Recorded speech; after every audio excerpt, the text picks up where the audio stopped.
Paslon 1 bakal terima hasil pilkada.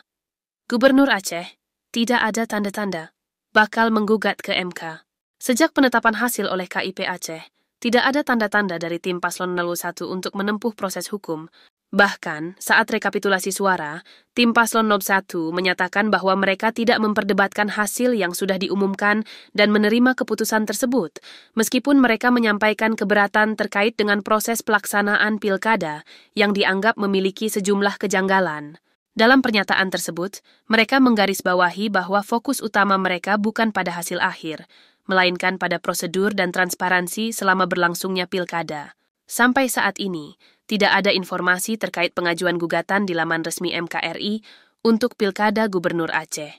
Hanya ada beberapa gugatan dari provinsi lain, seperti Papua Tengah dan Sumatera Utara.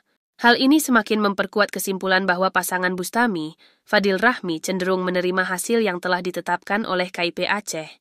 Meskipun terdapat sejumlah kritik dan ketidakpuasan terkait proses yang berlangsung, pilihan untuk menempuh jalur hukum nampaknya tidak akan diambil oleh Paslon 01. Pasangan calon antara 1 Bustami dan Fadil Rahmi kemungkinan besar akan menerima hasil Pilkada Gubernur Aceh 2024 yang telah ditetapkan, seperti dikutip di Alexis. Kemenangan Muzakir Manaf Kek Fadlullah, meskipun disertai dengan ketidakpuasan terhadap proses yang dianggap kurang optimal, tetap diakui oleh lawan politik mereka, menunjukkan sikap dewasa dan demokratis dalam menghadapi hasil pemilihan.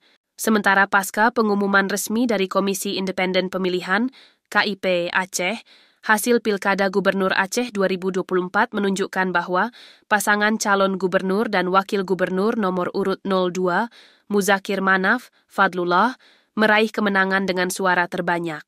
Dalam rapat pleno rekapitulasi suara yang berlangsung di gedung DPR Aceh pada tanggal 8 Desember 2024, KIP Aceh mencatat bahwa pasangan tersebut mendapatkan dukungan sebesar 1,492,846 suara, atau sekitar 53,27%. Sementara pasangan nomor urut 01, Bustami Fadil Rahmi, memperoleh 1.395 suara, atau 46,73%. Selisih suara yang mencapai 183,471 atau 6,54% memberikan indikasi bahwa peluang untuk mengevaluasi hasil pemilihan ini melalui jalur hukum menjadi semakin tidak mungkin. Menurut Undang-Undang Nomor 10 Tahun 2016 tentang Pilkada, Pasal 158 mengatur bahwa calon gubernur berhak mengajukan gugatan ke Mahkamah Konstitusi (MKRI) jika terdapat perbedaan selisih suara yang lebih kecil dari 1,5%. Dengan selisih suara yang cukup signifikan, sangat kecil kemungkinan pasangan calon 01 akan menggunakan haknya untuk menggugat hasil pemilihan ini. Analisis yang dilakukan oleh Dialeksis sebagai media yang mendalami konteks politik Aceh menunjukkan bahwa tidak ada langkah hukum dari Paslon 01 untuk membawa persoalan ini ke tingkat MK.